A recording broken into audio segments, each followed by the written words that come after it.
குடியாத்தம் பகுதியில் வந்து விவசாயிகளும் நெசவாளர்களும் வந்து கடுமையாக பாதிக்கப்பட்டிருக்காங்க. நம்ம அதிமுக தேர்தல் அந்த இதுல வந்து இதனுடைய அந்த குறைகள் போக்குற அளவுக்கு இன்னைக்கு குடியாத்த நெசவாளர்கள் ஆட்சி அதிகாரத்திலிருந்து நம்முடைய காலத்திலே புரட்சித் தலைவர் அம்மாவுடைய காலத்தில் இருக்கட்டும், எடப்பாடி அவர்கள் காலத்தில் நெசவாளர்களுக்கு ஏற்பட்டு அந்த அதாவது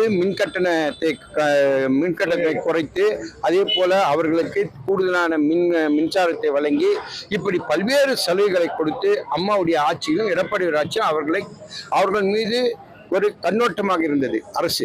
ஆனால் இன்றைக்கு அதை பற்றி குடியாத்தத்தில் என்ன சூழ்நிலை, பத்திரிகை துறை நீங்கள் சரியாக இதையெல்லாம் நீங்கள் கண்காணித்திருப்பீர்கள், உங்களுக்கு நன்றாகவே தெரியும். இன்றைக்கு இருக்கக்கூடிய சூழ்நிலை என்ன, குடியாத்தத்திலே இன்றைக்கு நெசவுத்துறை நலிந்து போயிருக்கின்றது.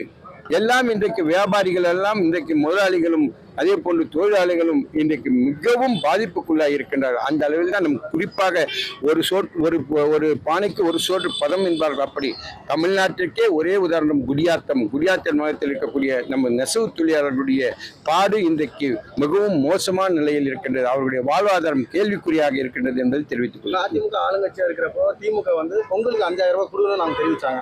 இப்போ இவங்க ஆளுங்கட்சியா இருக்காங்க. இப்போ வந்து நம்ம பொதுச் செயலாளர் வந்து 5000 ரூபாய் கொடுக்கணும்னு அறிவிச்சிருக்காங்க. கொடுக்க வாய்ப்பு இருக்காங்களா? இப்போ ஏற்கனவே நயனா நாகன் என்ன இருக்காங்கன்னா 9 லட்சம் கோடி கடன் இருக்கு தமிழக அரசு அப்படின்னு சொல்லியிருக்காரு. இவங்க இந்த பொங்கலுக்கு அந்த 5000 கொடுக்க வாய்ப்பு கண்டிப்பாக கொடுப்பார்கள் என்ற எனக்கு நம்பிக்கை. காரணம், தேர்தல் ஓட்டுக்காக வருகின்ற தேர்தலிலே வாக்குகளை ஓட்டை பெறுவதற்காக 5000 கொடுப்பதற்கும் இவர்கள் தயங்க மாட்டார்கள். நாட்டினுடைய கடன் இன்றைக்கு 9 லட்சம் கோடியை தாண்டி இருந்தாலும் அவர்களுக்கு அதை பற்றி கவலை இல்லை. வெற்றி பெற வேண்டும், தேர்தலே மக்களை ஏமாற்றி ஓட்டு பெற வேண்டும். அதற்காக 5000 கொடுப்பதற்கும் தயங்க மாட்டார்கள், 10,000 கொடுப்பதற்கும் தயங்க மாட்டார்கள். ஆனால் எங்களுடைய கோரிக்கை, நீ ஆளுங்க எதிர்கட்சியாக இருந்தபோது எடப்பாடியாரை வற்புறுத்தி 5000 கொடுங்கள். அந்த காலகட்டத்தில் கொரோனா காலங்கள், அரசுக்கு வருவாய் இல்லை.